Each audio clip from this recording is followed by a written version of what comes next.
Hola, ¿qué tal? ¿Cómo están? Bienvenidos a un nuevo episodio de AgroPodcast. Información de calidad para gente en acción. En el capítulo de hoy les presentamos un nuevo panorama de información sobre la coyuntura del sector agroindustrial. Hoy vamos a hablar con Gustavo Idígoras, presidente de la Cámara de la Industria Aceitera de la República Argentina y del Centro de Exportadores. Con él hablamos absolutamente de todo, de economía, de política y de qué espera para el futuro del sector agroindustrial en Argentina.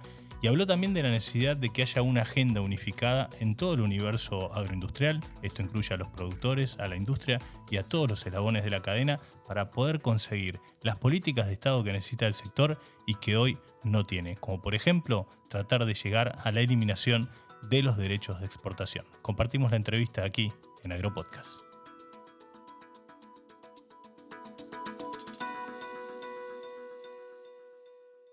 Estás escuchando AgroPodcast. Estamos mejorando la productividad agrícola mundial y también mejorando la biodiversidad. Estamos aumentando el sustento de 500 millones de productores y también reduciendo las emisiones de gases de efecto invernadero. Estamos camino a una mejor administración de recursos y también marcándolo hacia una agricultura más sostenible. En Corteva, estamos produciendo un mejor futuro para nuestros productores, para nuestros consumidores y para nuestro planeta. Estamos presentes siempre. Corteva, sigamos creciendo. Bueno, conversamos con Gustavo Idígoras, es presidente del Centro de Exportadores y de la Cámara Aceitera de la República Argentina, un referente, sin lugar a dudas, de la agroindustria argentina. Gustavo, ¿cómo estás? Gracias por estar con nosotros en AgroPodcast. ¿Qué tal? ¿Cómo estás? Para comenzar un poquito, ¿cómo estás viendo hoy al sector agroindustrial y al campo en su conjunto? Bueno, hemos arrancado con dos condiciones nuevas. La primera, el cambio de gobierno, que genera luces de esperanza y expectativa, teniendo en cuenta que es un gobierno contrario a cualquier tipo de intervencionismo, que ya tomó medidas de eliminar los cupos de exportación de carne vacuna, de maíz, de trigo, que sigue avanzando con muchas medidas en materia de desregulación y simplificación, que es uno de los anhelos y en la agenda de la agroindustria, así que en ese sentido bueno. La segunda es que también en el tema cerebroginoso el clima ha sido mucho mejor que el año pasado, ¿no? Recordemos que venimos de una feroz sequía, la más dura de la historia, perdiendo $22.000 millones en contratos de exportación con el mundo, y con un impacto extraordinariamente negativo.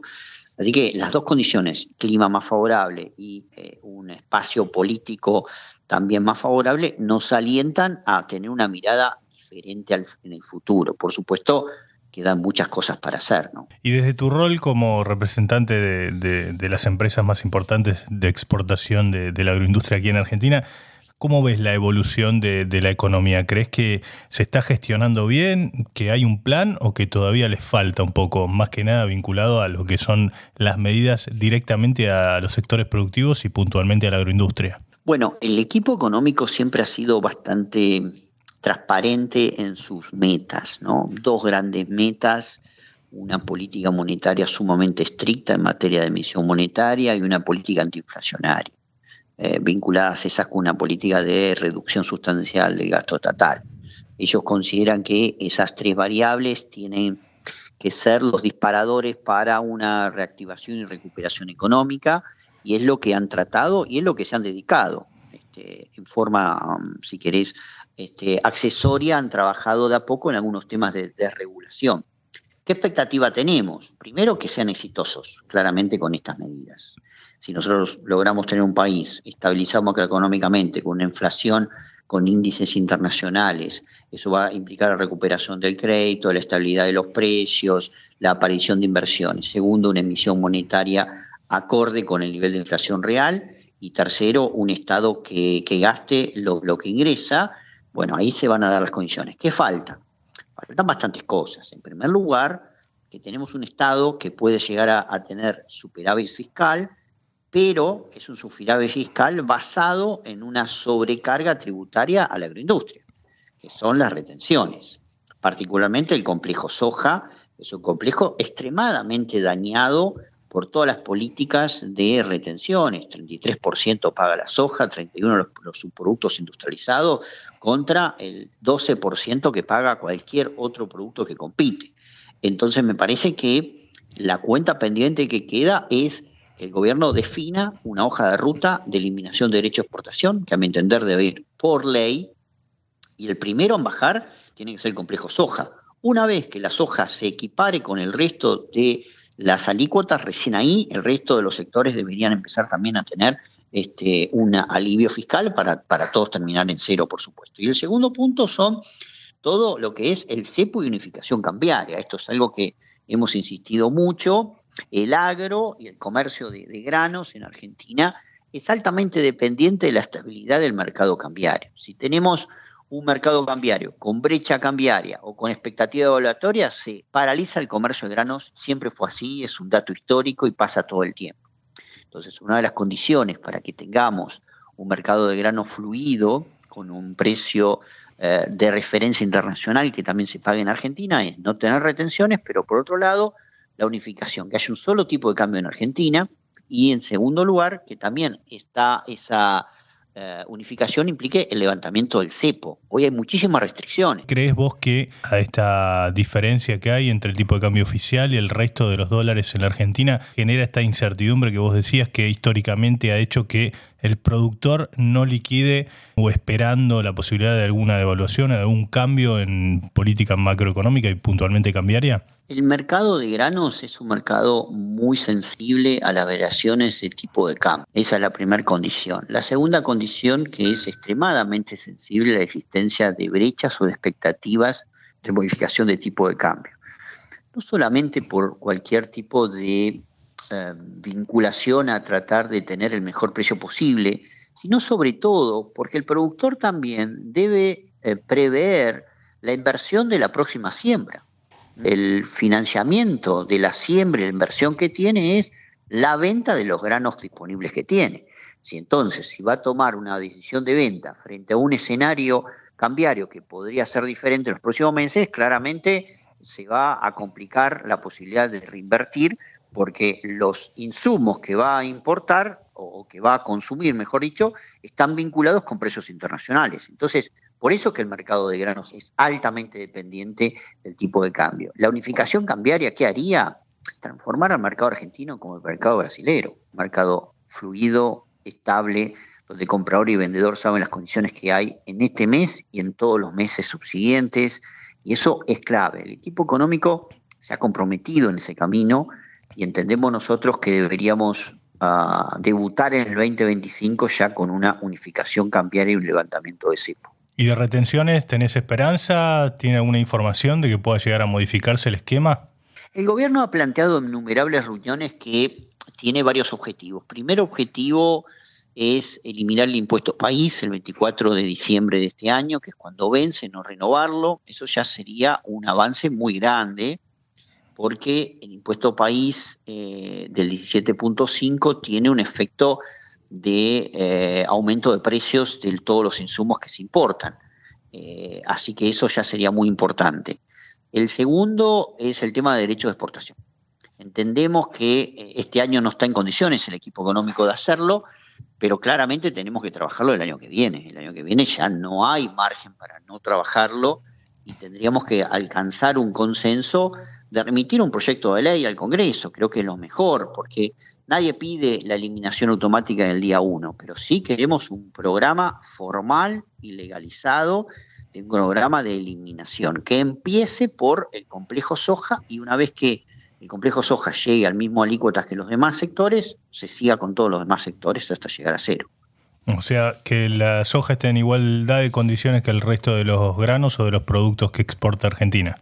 Sí, efectivamente. Y además, en ese sentido, también, Darío, es importante resaltar otro aspecto. La ley bases tiene varios elementos importantes, entre ellos un régimen especial de grandes inversiones. Justamente eso te quería preguntar. Si se aprueba la ley, pues falta todavía que se vuelva a tratar en la Cámara de Diputados, de aprobarse esta ley, ¿crees que va a ser clave para darle un empujón al desarrollo del campo y que lleguen esas inversiones necesarias? Bueno, ese es uno de los temas de debate, porque la versión que salió del Senado excluye a la agroindustria. Todo tipo de producción agropecuaria y agroindustrial, salvo la forestal, se encuentra excluida. No parece razonable que mientras la agroindustria es la que paga la heladera fiscal de todos los días, es decir, en la cuenta cotidiana de gastos del Estado, otros sectores tengan enormes beneficios en términos impositivos y de derechos de exportación y de importaciones y sigamos castigando a la agroindustria. Me parece que lo más razonable es que la Cámara de Diputados revise esto y haga reingresar al sector agroindustrial que esté en las mismas condiciones, porque si no vamos a quedar pagando 33% de derecho de exportación, sin régimen de reducción de IVA, sin régimen de reducción de impuesto a la ganancia y sin régimen de excepción de derechos de exportación y de importaciones de insumos. Es decir, claramente una situación muy desventajosa y desigual. Así que por eso creo que la Cámara de Diputados debería insistir con la versión original del capítulo del RIGI. ¿Qué llegada tiene hoy el sector y puntualmente vos, que sos el representante de la agroindustria, de las grandes empresas exportadoras, con el gobierno? ¿Sienten que están en una posición distinta a la que supieron tener con los gobiernos anteriores, incluso con el ministro de Economía de Alberto Fernández, con Sergio Massa? Mira, la forma de la gestión de gobierno de este gobierno es muy diferente del resto de los gobiernos, incluyendo el macrismo. Macrismo, recordemos que generaba mesas técnicas sectoriales, donde el mismo presidente participaba en muchas de ellas, algunas por pasiones personales, como el caso de la carne vacuna, pero los ministros iban a todas, la FIP, la aduana, SENASA, etcétera, y ahí se trabajaba en una interacción y articulación público-privada. Este es un gobierno que cree que todos esos procesos pueden deteriorar las condiciones de una reforma estructural. Y por lo tanto el gobierno tiene una hoja de ruta propia que avanza, que fomenta la desregulación, la simplificación, eliminación de distorsiones, etcétera, por su propia decisión. Por supuesto, como agroindustria nosotros alentamos esto, pero nos gustaría que existan algunos mecanismos diferentes de trabajo. Esto no implica que no tengamos diálogo, hay comunicación, pero es una forma distinta de gestionar. Lo bueno es que es un gobierno antisubsidio, y eso es algo muy importante. Porque muchas veces muchos sectores o empresas tienen la tentación natural de ir a buscar la protección del Estado. Con ese Estado ha dejado de proteger a todos porque es el momento de competir y la agroindustria exportadora está en las mejores condiciones para competir. ¿Pero se sentían más cómodos yendo a negociar o a buscar medidas o políticas para el sector con la gestión anterior que con este gobierno? Por lo que decís, parece como que la relación no es tan cercana, ¿o me equivoco? No, y es buena tu pregunta para aclararlo. Claramente había muchísima incomodidad con el gobierno anterior y muchísima preocupación.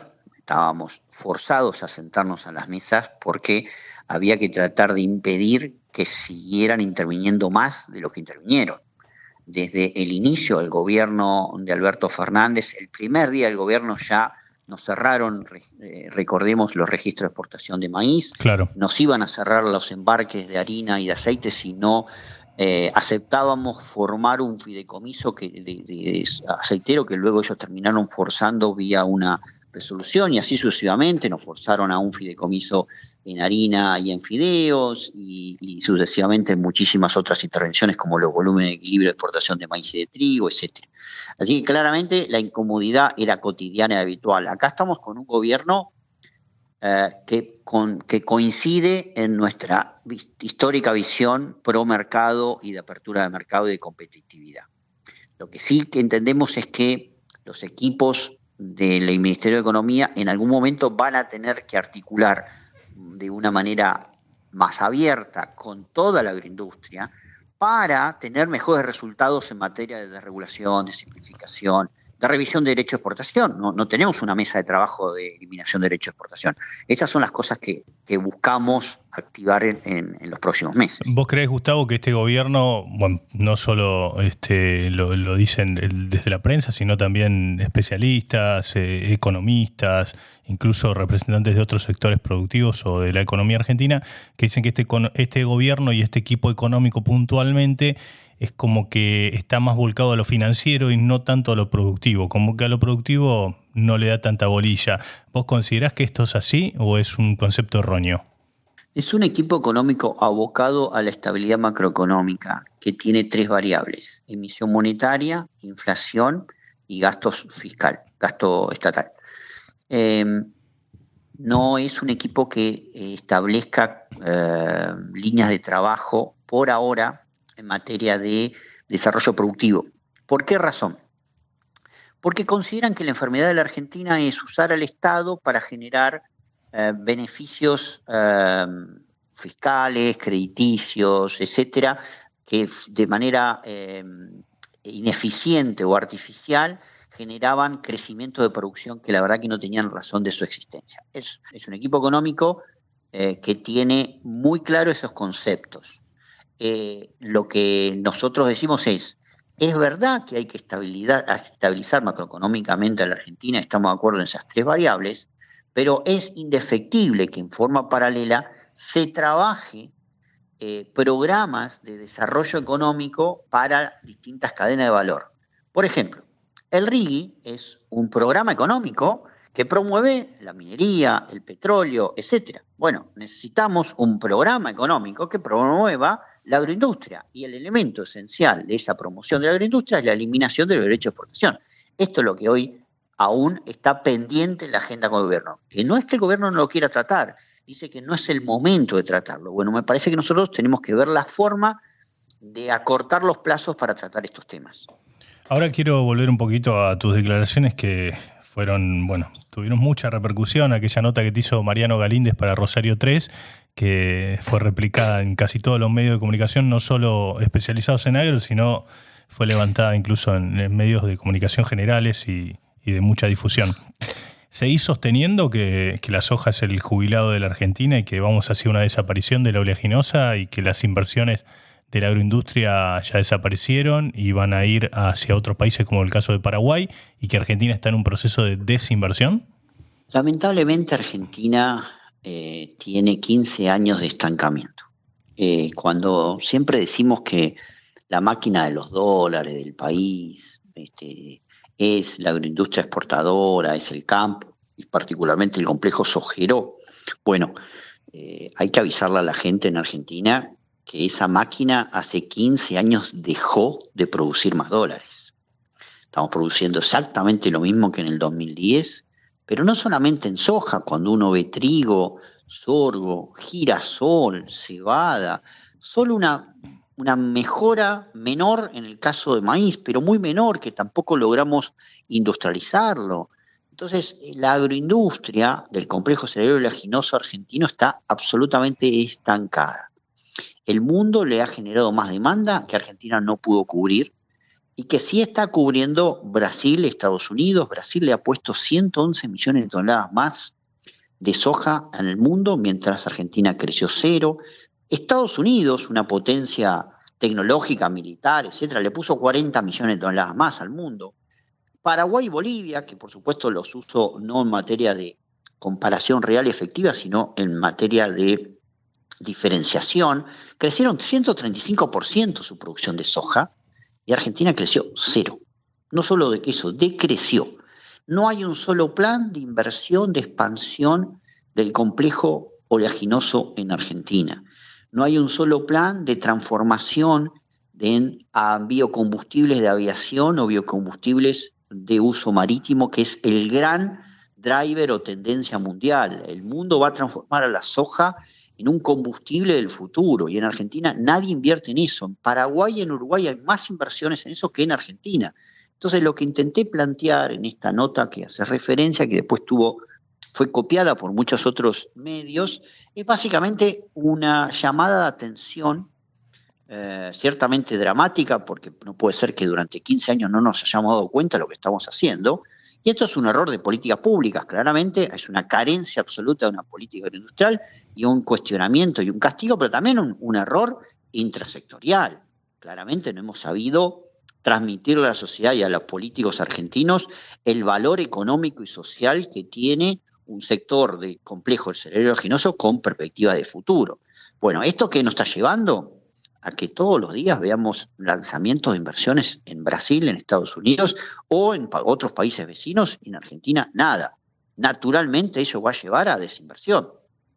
¿Podemos revertirlo? Sí, claramente, porque por eso es que queremos reaccionar ahora. No reaccionemos dentro de 5 años más, cuando pasemos 20 años ya sabemos que ahí no hay forma de volver. ¿Hay todavía posibilidad de que esto vuelva a arrancar, digamos? Sí, porque en primer lugar tenemos un productor agropecuario que es innovador, que es arriesgado, atrevido, que tiene la habilidad de tener muy buenas prácticas ambientales, pero también hacer un buen uso tecnológico. En segundo lugar, una industria con una enorme capacidad ociosa de transformación. Tercero, una capacidad logística también importante. Pero tenemos una agenda logística que es la profundización de la hidrovía.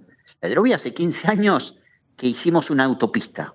Imaginemos una autopista en la cual hace 15 años hicimos 2 manos. Bueno, después de 15 años circulan el triple de camiones más pesados y lo único que le hicimos es el bacheo. Bueno, claramente esa autopista ya no da abasto. Los barcos que entran salen semivacíos porque se tienen que ir a Brasil a buscar carga, así que perdemos millones de dólares. Hicimos un cálculo de más de 2.500 millones de dólares perdemos por año en carga que le regalamos a Brasil para terminar la carga allá porque no tienen profundización la hidrovía, el balizado de la hidrovía, etcétera. Y tenemos que ir a una licitación a riesgo empresarial sin subsidio estatal.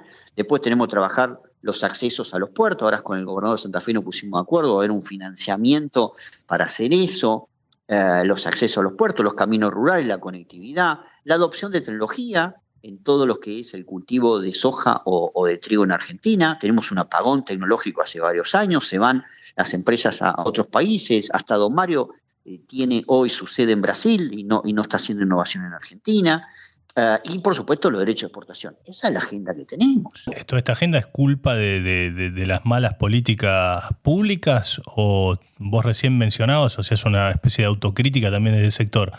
Porque pareciera como que son cuestiones claves para que crezca la agroindustria, pero no se ve una solución a corto plazo o a mediano plazo, si se quiere, teniendo en cuenta que la hidrovía hace desde el 95 que se licitó y siempre se prorrogó y como decías vos, se le hizo el bacheo nada más, pero nunca se profundizó y nunca se hizo una obra seria para poder potenciar la exportación vía marítima a través de la hidrovía argentina, del sector agroindustrial.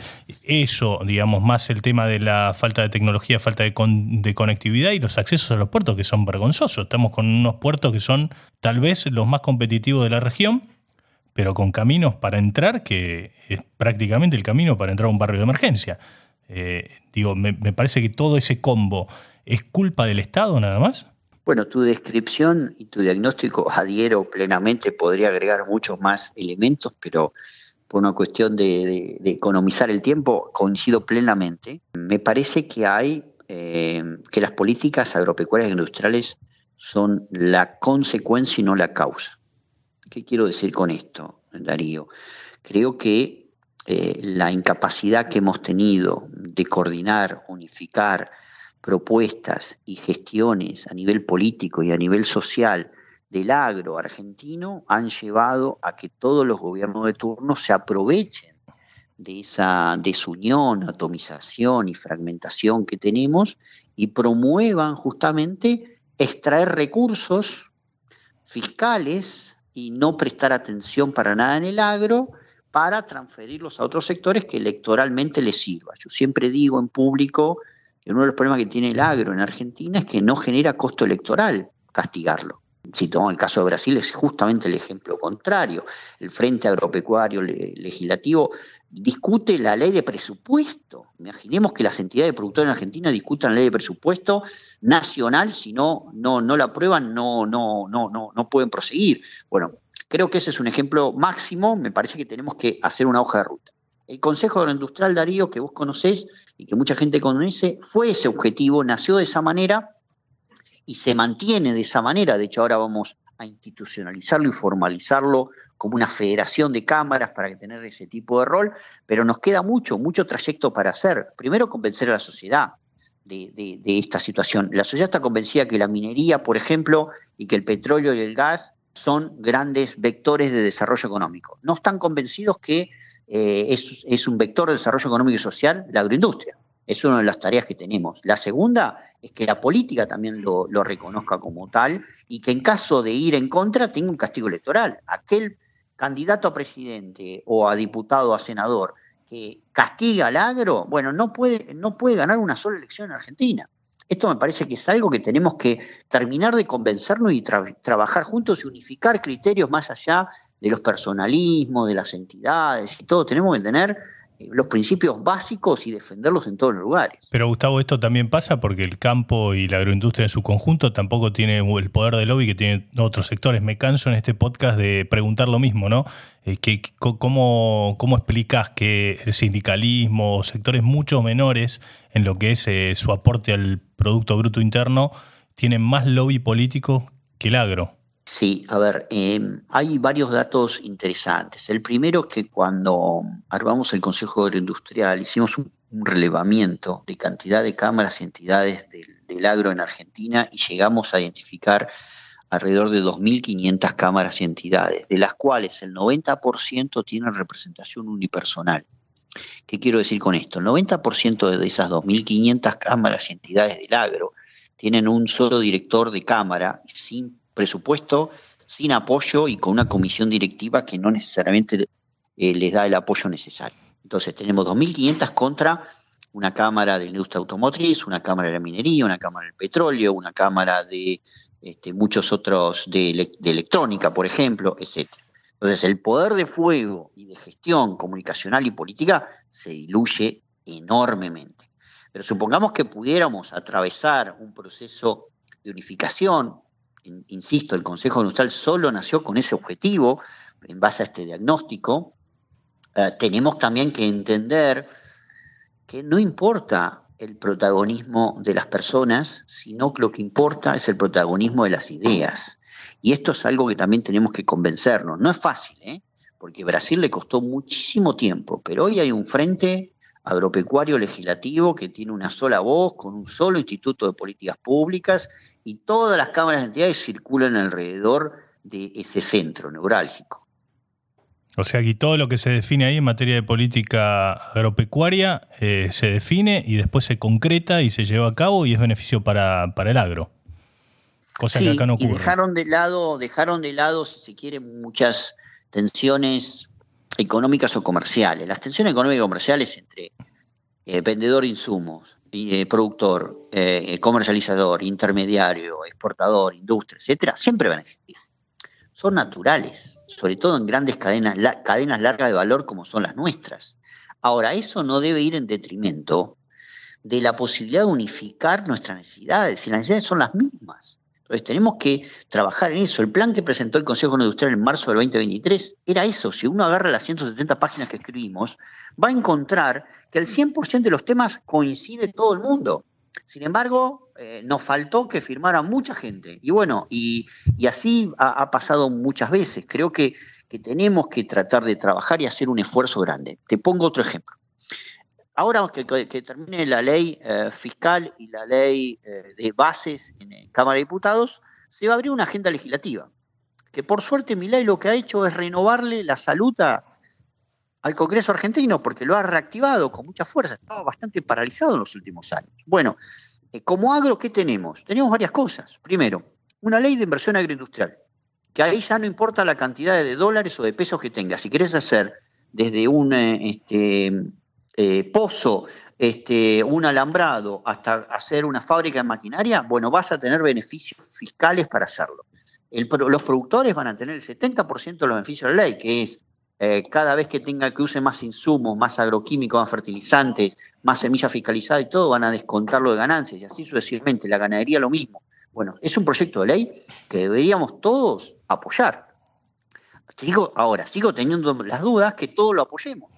Porque bueno, ¿quién lo escribió? ¿Quién no lo escribió? ¿Quién lo presentó? Terminamos discutiendo banalidades en vez de ver la cuestión central. La ley de seguro agropecuario. Tenemos un proyecto de ley de seguro agropecuario. Argentina no puede ser que siga careciendo una ley de seguro agropecuario en ese sentido. Y así te puedo mencionar 2 o 3 cosas más, ejemplos más claros que necesitan que tengamos unificación de posiciones para defender frente y pelear y batallar e influenciar frente al Congreso de la Nación. Vuelvo a lo mismo, ¿no? Vos recién decías sectores como la automotriz o el petrolero que tienen, digamos, mucho más unificado y más fortalecido esa unión para tratar de hacer lobby y pelear políticamente por medidas para cada sector. En la agroindustria en general, ahí sumo al productor agropecuario, a los industriales, a los comercializadores, a todos los eslabones de la cadena.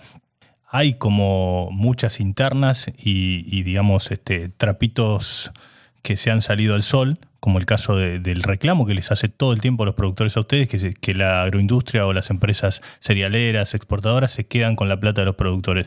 Esto es parte de ese juego también que hay que terminar y que hay que avanzar, digamos, o dejar de lado para poder unificar un criterio y ir por esas políticas de largo plazo que necesita el sector ya hace más de 20 años. Me refiero al reclamo que hacen los productores, básicamente, Gustavo, respecto de los descuentos que le hace la industria a los precios que reciben por sus granos, que se quejan y que dicen que ustedes se han quedado con un montón de dinero. Bueno, es un reclamo que ya lo tenés súper masticado, porque es algo que ya es público, digamos, en el sector.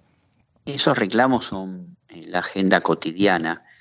Se dan en Argentina, se dan en Brasil, se dan en Estados Unidos, se dan en Chile, se dan en todos los países del mundo. Yo estoy yendo mucho a Paraguay ahora porque estamos desarrollando el sistema BISEC de Paraguay, de soja libre de forestación, y lo veo todo el tiempo. Armamos una mesa en Paraguay de la cadena de la soja y me costó muchísimo congeniar con todos los actores porque justamente los productores le decían exactamente lo mismo, de la misma manera a los exportadores. Pero más allá de esas tensiones naturales, lo que tenemos que ver es la agenda común, porque una cosa son tensiones comerciales naturales que se tienen que resolver entre oferta y demanda y un mercado transparente. Cuanto más transparente mejor, cuanto más demanda y distintos actores de la demanda mejor, pero para ello necesitamos un mercado transparente y estabilidad macroeconómica. Hay temas que son sustanciales para resolver: seguro agropecuario, derechos de exportación, ley de inversiones, ley de buenas prácticas agropecuarias, certificación ambiental y social, trazabilidad, infraestructura rural, infraestructura de acceso a puertos, infraestructura logística fluvial y marítima. Hay biocombustibles, que es otro gran tema que tiene la Argentina. Esos temas deberían ser la priorización y las entidades de productores también deberían concentrarse en esos temas. Hoy tenemos un gran diálogo en las entidades de productores, con algunos más y con otros menos, pero un gran diálogo. Tienen dificultades ellos formalizar los diálogos porque hay muchos productores que dicen no, bajo ningún punto de vista tenés que hablar con el acopio, que es un traidor, con el corredor, que es un traidor, y con el exportador, que es un traidor mayor. Esto tenemos que cambiar. Porque una cosa es las tensiones comerciales naturales que se van a seguir dando siempre entre oferta y demanda de cualquier tipo de producto, y otra cosa es no tener una agenda común política, porque si no, es lo que vos comentabas, el resto de los sectores de la economía argentina, al estar ordenados y alineados, siempre reciben los mayores beneficios y nosotros terminamos siendo los más castigados. Claro, y volvemos a lo mismo, digamos que es muy fácil castigar fiscalmente a los productores o al campo en su conjunto porque no hay castigo político y no hay castigo social, no tiene costo político, digamos. Claro, no tiene costo político, no tiene costo electoral, entonces eso hay que revertirlo. Ahora, es llamativo porque cuando uno ve que la agroindustria representa el 18% del PBI, representa la generación de 3,5 millones de puestos de trabajo en todo el país, es una de las pocas actividades que está en todas las provincias. Uno dice, ¿cómo puede ser que frente a esa masa electoral y masa económica tan fuerte, la política argentina la desconozca o la ningunee? Bueno, la ningunea porque no hemos sabido trabajar en conjunto. Y esto lleva a que la política los vea como una caja más que como un sector productivo. ¿Coincidís con eso? Absolutamente, siempre insisto en público sobre ese concepto. Somos una caja recaudadora fiscal. Yo recuerdo una anécdota con un secretario de Comercio hace unos años atrás, que discutiendo el tema de los precios en góndola y el famoso secretario de Comercio que todos conocemos, digamos. Sí, y él planteaba algo que era, el peronismo tiene que extraerle recursos al agro para dárselo al conurbano, porque electoralmente el conurbano es nuestro cliente político y ustedes nunca van a ser nuestro cliente político. Ese concepto simple está muy arraigado en la política argentina. Por eso creo también que este es un gobierno que te da una oportunidad de cambio, porque no tiene la misma visión. Entonces aprovechemos como agroindustria este gobierno, pero unifiquemos nuestra posición. ¿Y cuál crees que debe ser esa única posición para poder conseguir políticas de Estado que hoy no tenemos? Tenemos que buscar dos cuestiones. Primero, acordar la agenda. Creo que la agenda en sí es un ejercicio simple porque hay muchísimas coincidencias. En segundo lugar, acordar una coordinación de esa agenda. Si no podemos tener un instituto de política agropecuaria y agroindustrial como tiene Brasil, armemos aunque sea alguna forma de coordinación entre entidades de productores y agroindustria para trabajarlo. Si las entidades no quieren volver al Consejo Industrial, por ejemplo, que sería lo más natural, porque ya tiene el ejercicio de trabajo y están 65 cámaras desde las fábricas de tractores hasta los de insumos y muchísimos sectores de la producción primaria también, como legumbres, frutas, hortalizas, etcétera. Bueno, busquemos otro espacio donde el Consejo Industrial y las entidades que no están se puedan sentar a trabajar en conjunto. Pero me parece que eso es una tarea que hay que seguir haciendo y personalmente voy a seguir trabajándola todos los días. Gustavo, te agradecemos mucho esta charla con Agropodcast. Bueno, un placer. Ahí estaba. Entonces pasaba Gustavo Idígoras, presidente de la Cámara de Aceitera de la República Argentina y el Centro de Exportadores de Cereales. Llegamos al final de Agropodcast. Les agradecemos como siempre que nos hayan escuchado y los esperamos la semana próxima para disfrutar de un nuevo episodio. Chau, que la pasen muy bien. Escuchaste Agropodcast. Conducción, Darío Guardado. Producción, Big Tecnia, Contenidos Digitales.